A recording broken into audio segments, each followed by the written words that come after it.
안녕하세요. 저는 이동철입니다. 올해 59세고요. 충남 천안이 고향입니다.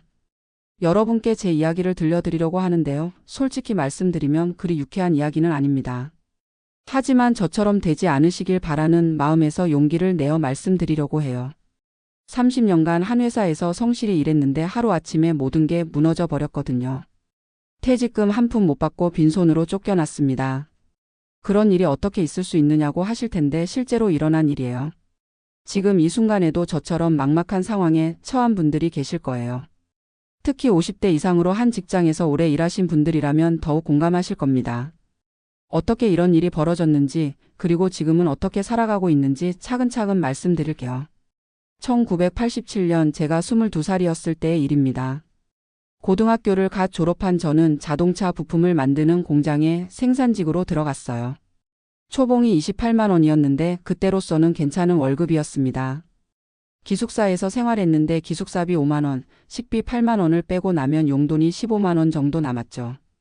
첫 월급 받던 날이 아직도 생생해요. 기숙사 방에서 봉투를 뜯어보는데 가슴이 뛰었습니다. 이제 나도 사회인이구나 하는 생각이 들었어요. 그때는 저축이라는 개념이 별로 없었습니다. 부모님이 농사를 지으셔서 경제적으로 여유가 없으셨거든요. 그래서 첫 월급에서 부모님께 10만 원을 보내드리고 나머지로는 옷이나 생필품을 샀어요. 일단 열심히 일해서 승진하자는 생각뿐이었죠. 1990년에 지금의 아내인 수님 씨를 만났습니다. 연애를 시작하면서 데이트 비용이 늘어났어요. 영화 보고 커피 마시고 선물도 사주고 월 10만 원 정도는 썼던 것 같아요. 그래도 행복했습니다. 결혼을 앞두고서야 처음으로 적금을 시작했는데 고작 월 5만 원이었어요. 그때만 해도 평생 직장이라는 개념이 강했거든요.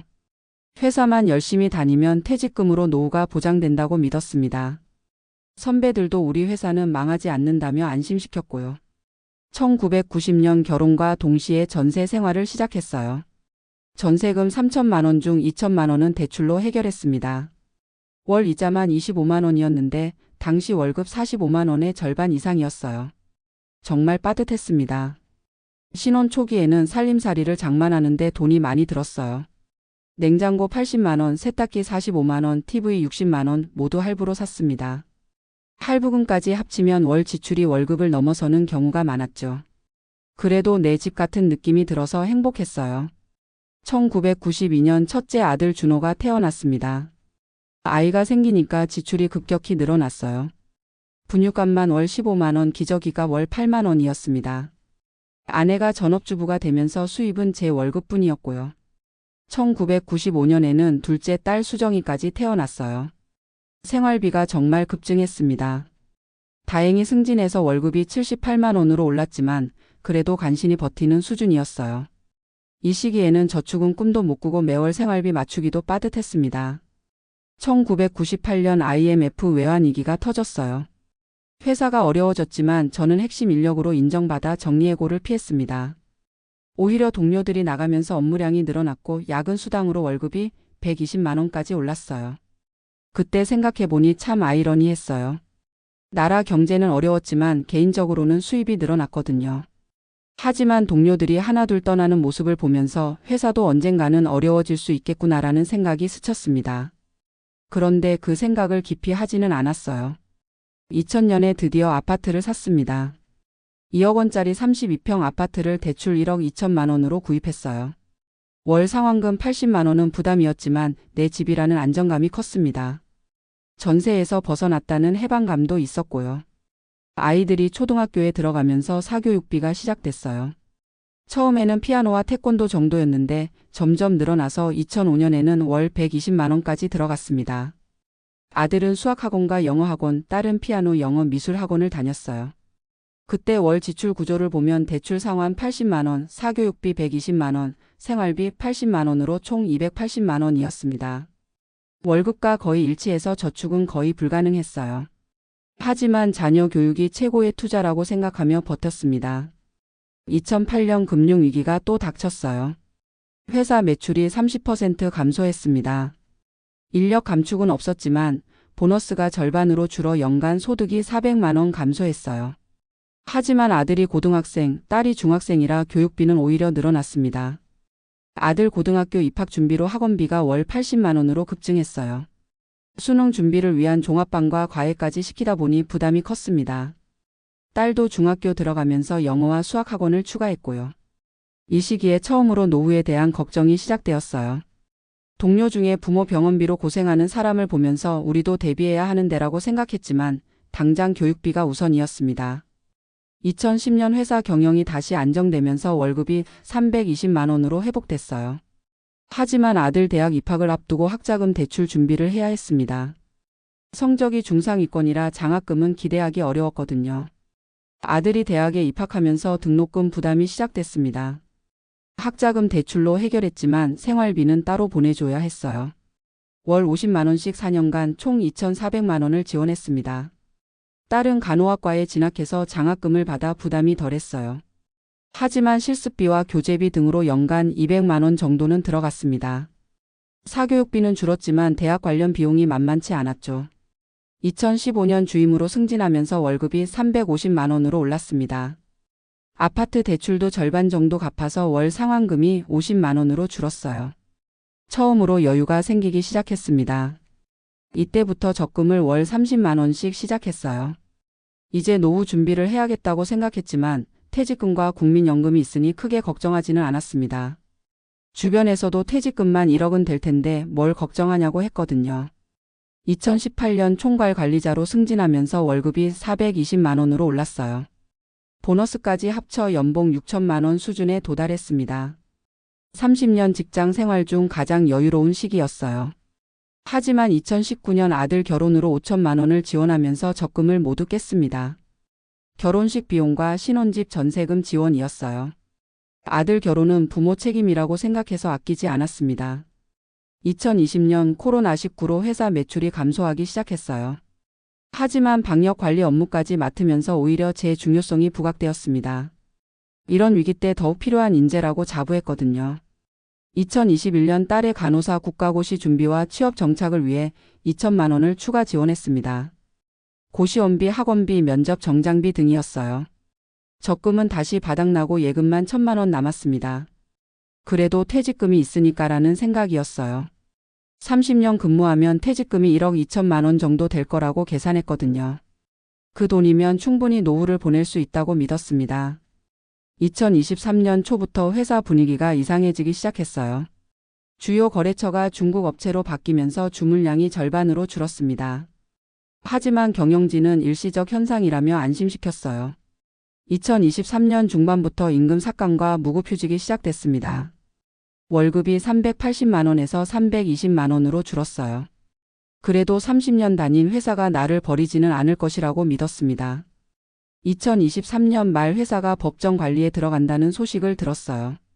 그래도 회생 절차를 거쳐 정상화될 것이라고 생각했습니다. 퇴직금 1억 2천만 원에 대한 확신이 있었거든요. 그런데 2024년 3월 15일 제 인생에서 가장 충격적인 날이 왔습니다. 그날 오전 사무실에 출근했는데 분위기가 심상치 않았어요. 평소보다 조용했고 사람들 표정이 어두웠습니다. 점심때쯤 회사에서 긴급 공지가 나왔어요. 경영 악화로 인한 사업 중단. A사 용지 한 장에 적힌 그 문구가 눈에 들어오지 않았습니다. 30년간 이 회사만 믿고 살아왔는데 하루아침에 문을 닫는다는 거였어요. 총괄님, 퇴직금은 어떻게 되는 거예요? 후배가 조심스럽게 물었습니다. 글쎄, 1억 2천만 원은 받을 수 있을 것 같은데. 하지만 속으로는 불안했어요. 이미 3개월째 월급도 밀리고 있었거든요. 점심시간에 급하게 노무사 사무실을 찾아갔습니다. 회사가 부도나면 퇴직금을 못 받나요? 임금 채권 보장 기금에서 일부는 나오지만 전액은 어렵습니다. 특히 고액은 더욱. 노무사의 대답에 하늘이 무너지는 느낌이었어요. 집에 돌아와 아내에게 말하기가 어려웠습니다. 거실에서 TV를 보고 있던 아내를 보니 가슴이 먹먹했어요. 어떻게 말을 꺼내야 할지 모르겠더라고요. 여보, 회사가 문을 닫는데. 아내는 설거지하던 손을 멈추고 돌아봤습니다. 퇴직금은? 그게 잘 모르겠어. 28년 결혼 생활에서 처음으로 아내 앞에서 울었어요. 그날 밤은 잠을 이룰 수 없었습니다. 천장을 바라보며 계속 생각했어요. 30년을 어떻게 살아왔나, 앞으로는 어떻게 살아야 하나. 머릿속이 복잡했습니다. 실업급여 신청을 위해 고용센터를 방문한 건 그로부터 2주 후였어요. 고용센터는 생각보다 사람이 많았습니다. 50에서 60대 중장년 남성들이 대부분이었어요. 30년 다닌 회사가 망했어요. 우리 공장도 중국으로 넘어갔다네요. 여기저기서 한숨 소리가 들렸습니다. 모두가 비슷한 처지였어요. 상담원이 계산기를 두드리더니 월 135만 원씩 6개월간 받으실 수 있어요 라고 했습니다. 예? 30년 일했는데 135만 원요? 네, 이전 3개월 평균 임금의 60%입니다. 월 생활비 180만 원에 턱없이 부족했어요. 옆자리에서 상담받던 60세 남성이 이걸로 어떻게 살라고 하는 거야 라며 목소리를 높였습니다.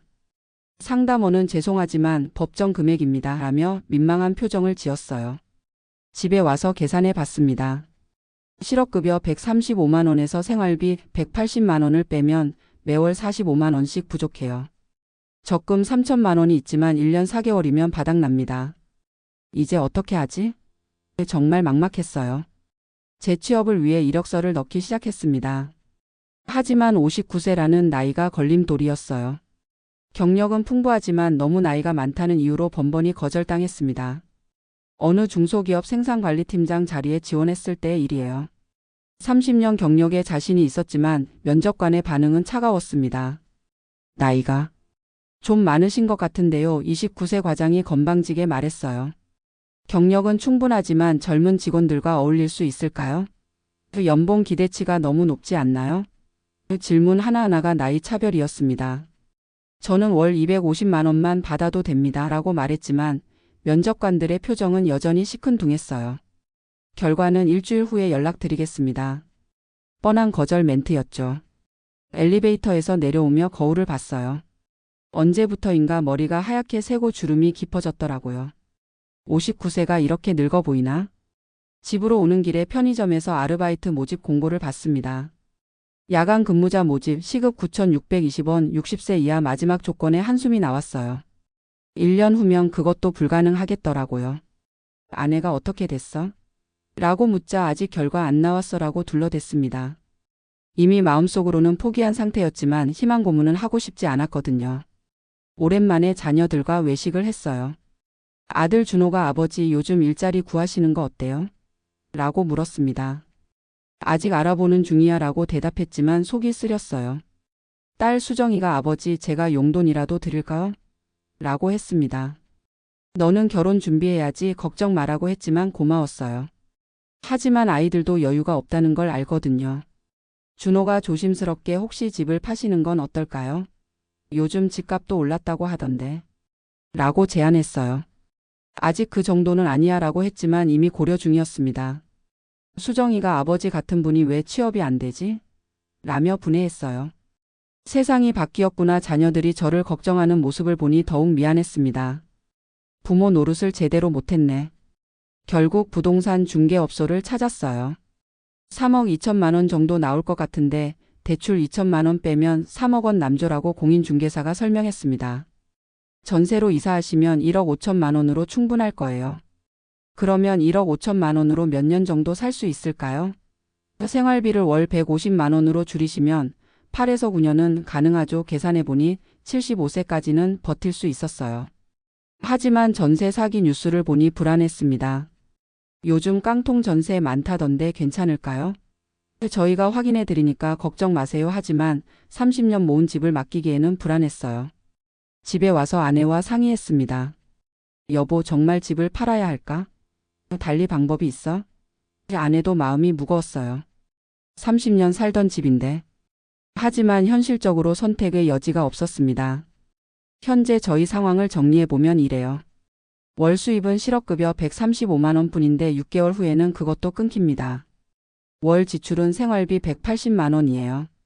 식비 60만 원, 관리비 20만 원, 보험료 30만 원, 통신비 15만 원, 의료비 25만 원, 기타 30만 원이죠. 자산은 아파트 한 채가 시세 3억 2천만 원이고 대출 잔액이 2천만 원 있어요. 적금 3천만 원, 예금 1천만 원이 전부입니다. 부채는 주택담보대출 2천만 원에 월 상환 17만 원, 신용카드 대출 800만 원이 있고요. 매월 45만 원씩 부족해서 적금을 깨서 쓰고 있어요. 이대로 가면 1년 후에는 완전히 바닥납니다. 그때는 정말 집을 팔 수밖에 없겠죠. 제가 가장 후회하는 건 퇴직금에만 의존했다는 거예요. 회사가 부도날 줄 몰랐다지만 변명일 뿐입니다. 젊을 때부터 개인연금이나 적금을 꾸준히 했어야 했어요. 지금 편의점이나 경비원 등 고령자도 할 수 있는 일자리를 찾고 있습니다. 월 120에서 150만 원 수준이지만 생활비에는 턱없이 부족해요. 아내도 마트 계산원 일을 알아보고 있고요. 국민연금은 65세부터 월 45만 원을 받을 예정입니다. 25년 가입했지만 소득이 높지 않아서 많지 않아요. 부부 합쳐도 월 70만 원 정도로 생활비에는 부족합니다. 건강이 악화될 경우 의료비 부담이 급증할 거예요. 현재도 혈압약과 당뇨약 값으로 월 15만 원이 듭니다. 큰 병에 걸리면 집을 팔아야 할 수도 있어요. 자녀들에게 도움을 청하기는 어렵습니다. 아들은 신혼이라 여유가 없고 딸도 결혼 준비로 돈이 필요해요. 부모 노릇 제대로 못했다는 자책감이 커요. 저는 지금 이런 상황에서도 포기하지 않으려고 합니다. 늦었다고 생각하지 말고 지금이라도 할 수 있는 일을 찾고 있어요. 생활비도 최대한 줄이려고 노력하고 있고요. 비슷한 상황에 여러분들께 말씀드리고 싶어요. 늦었다고 생각하지 말고 지금이라도 시작하세요. 국민연금만으로는 부족하니까 개인연금이나 적금 등 다양한 방법으로 대비하셔야 해요. 특히 30에서 40대 분들께는 꼭 말씀드리고 싶습니다. 회사 퇴직금에만 의존하지 마세요. 개인연금, 적금 등 다양한 노후 준비 수단을 활용하시기 바랍니다. 자녀 교육비도 중요하지만 본인 노후 자금을 먼저 확보한 후 여유분으로 투자하세요. 월 소득의 최소 10에서 15%는 노후 준비 자금으로 별도 관리하시고 주택 외에도 금융 자산을 꾸준히 늘리셔야 해요. 맞벌이 부부라면 한 사람 소득은 전액 노후 준비에 투입하는 것도 방법입니다. 50대 분들께는 더욱 절실하게 말씀드려요. 은퇴가 10년도 남지 않았으니 노후 준비를 최우선으로 하세요. 자녀 결혼자금, 독립자금 지원도 본인 노후 자금 범위 내에서만 하시기 바랍니다. 퇴직금 전액을 한 번에 투자하지 말고 3에서 5년에 걸쳐 분산 투자하세요. 국민연금 예상 수령액을 정확히 파악하고 부족한 부분을 개인연금이나 적금으로 보완하시기 바랍니다. 저처럼 이미 은퇴하신 60대 이상 분들께는 현재 자산으로 몇 년을 버틸 수 있는지 정확히 계산하시라고 말씀드리고 싶어요. 무리한 투자보다는 안전한 자산 관리에 집중하시고 가능한 범위에서 근로소득을 유지하세요. 자녀들에게 경제적 부담을 주지 않는 것이 최선의 효도입니다. 건강관리를 통해 의료비를 절약하고 사회보장제도를 적극 활용하시기 바라요. 제가 지금 실천하고 있는 몇 가지 방법들을 말씀드릴게요. 먼저 생활비를 최대한 줄이고 있어요. 외식을 줄이고 집에서 해먹고 필요 없는 보험은 해약했습니다. 통신비도 요금제를 바꿔서 절약하고 있고요. 아내와 함께 시장에서 떨이 채소를 사거나 할인점에서 대용량 제품을 나눠 사는 등 생활비를 아끼려고 노력해요. 작은 돈이라도 모이면 큰 돈이 되거든요. 건강관리도 중요합니다. 병원비가 늘어나면 그것만큼 부담이 커지니까요. 새벽에 일어나서 운동하는 습관을 계속 유지하고 있어요. 등산이나 산책 같은 돈 안 드는 운동을 하고 있습니다. 무엇보다 포기하지 않는 게 중요해요. 59세라는 나이가 부담스럽지만 아직 할 수 있는 일이 있다고 믿어요. 편의점 야간 근무든 경비원 일이든 할 수 있는 일을 찾아서 하려고 합니다. 아내도 마찬가지예요. 28년간 전업주부로 지냈지만 이제는 일자리를 찾고 있어요. 마트 계산원이나 아파트 관리사무소 일을 알아보고 있습니다. 경력 공백 때문에 쉽지 않지만 포기하지 않아요. 부부가 함께 일하면 월 200에서 250만 원 정도는 벌 수 있을 거라고 생각해요. 생활비를 150만 원으로 줄이면 조금씩이라도 저축할 수 있겠죠. 집을 파는 것도 진지하게 고려하고 있습니다. 3억 원이 나오면 1억 5천만 원 전세로 이사하고 나머지 1억 5천만 원으로 8에서 9년은 버틸 수 있어요. 65세부터 국민연금이 나오니까 그때까지는 가능할 것 같아요. 물론 쉬운 결정은 아니에요. 30년 살던 집을 떠나는 게 마음 아프거든요. 하지만 현실을 받아들여야죠. 감정적으로 접근하면 더 큰 손해를 볼 수 있어요. 전세 사기 걱정도 있지만 꼼꼼히 알아보고 결정할 생각입니다. 등기부등본도 확인하고 깡통 전세가 아닌지도 체크하고요. 부동산 전문가의 도움도 받을 예정이에요. 제가 이런 상황에 처하고 나서 깨달은 게 많아요. 첫째는 회사를 너무 믿었다는 거예요. 평생 직장이라는 개념은 이미 옛말이 됐어요. 어떤 회사든 망할 수 있다는 현실을 받아들여야 합니다. 둘째는 다양한 수입원을 만들지 못했다는 거예요. 월급에만 의존하지 말고 부업이나 투자 등으로 수입원을 다양화해야 해요. 물론 안전한 범위 내에서 말이죠. 셋째는 노후 준비를 너무 늦게 시작했다는 거예요. 젊을 때는 아직 멀었다고 생각하기 쉽지만 시간은 생각보다 빨리 갑니다. 20에서 30대부터 조금씩이라도 시작해야 해요. 넷째는 자녀 교육비에 너무 많이 투자했다는 거예요. 물론 자녀 교육이 중요하지만 본인 노후를 희생해서는 안 되죠. 자녀가 성공한다고 해서 부모를 완전히 책임질 수는 없거든요. 다섯째는 건강 관리를 소홀히 했다는 거예요. 나이가 들수록 의료비가 급격히 늘어나요. 젊을 때부터 꾸준한 운동과 건강 관리가 필요합니다. 여섯째는 금융 지식이 부족했다는 거예요. 적금과 예금만 고집하지 말고 다양한 금융 상품을 공부해서 활용해야 해요. 물론 위험성도 충분히 고려해서 말이죠. 마지막으로 가족과의 소통이 부족했다는 거예요. 경제적 어려움을 혼자 끙끙 앓지 말고 가족과 함께 상의해서 해결 방안을 찾아야 합니다. 지금 저는 매일매일이 도전입니다. 아침에 일어나면 오늘은 뭘 할까? 부터 생각해요. 구인 광고를 찾아보고 이력서를 넣고 면접을 보러 다니고요. 거절당할 때마다 마음이 아프지만 포기하지 않아요. 한 번만 더 하는 마음으로 버티고 있습니다. 언젠가는 저를 필요로 하는 곳이 있을 거라고 믿어요. 아내와도 더 많은 대화를 나누고 있어요. 28년 결혼 생활에서 이렇게 많이 이야기한 적이 없을 정도예요. 어려운 상황이지만 부부가 함께 힘을 합쳐서 헤쳐나가려고 합니다. 자녀들과의 관계도 달라졌어요. 예전에는 제가 일방적으로 주는 입장이었는데 이제는 서로 걱정해주는 관계가 됐어요. 오히려 더 가까워진 것 같아서 다행이라고 생각해요. 무엇보다 건강이 가장 중요하다는 걸 깨달았어요. 몸이 아프면 일할 수도 없고 의료비만 늘어나거든요. 규칙적인 생활과 꾸준한 운동을 계속 유지하고 있습니다. 제 이야기를 들으시는 여러분들께는 저처럼 되지 않으시길 진심으로 바랍니다. 미리미리 준비하시면 충분히 피할 수 있는 상황이거든요. 특히 젊은 분들께는 시간이 많으니까 지금부터라도 조금씩 시작하시라고 말씀드리고 싶어요. 월 10만 원이라도 꾸준히 모으면 30년 후에는 큰 돈이 됩니다. 복리의 힘을 활용하세요. 중장년 분들께는 지금이라도 늦지 않았다고 말씀드려요. 은퇴까지 10년, 15년이 남았다면 충분히 준비할 수 있어요. 조급해하지 말고 차근차근 계획을 세우세요. 이미 은퇴하신 분들께는 현실을 정확히 파악하시라고 말씀드려요. 자산과 부채, 월 수입과 지출을 정확히 계산해서 몇 년을 버틸 수 있는지 알아야 합니다. 그래야 대책을 세울 수 있어요. 정부의 사회보장제도도 적극 활용하세요. 국민연금, 기초연금, 의료보험 등 받을 수 있는 혜택은 모두 받으시기 바랍니다. 모르면 손해거든요. 무엇보다 희망을 잃지 마세요. 어려운 상황이라도 포기하지 않으면 반드시 길이 있어요.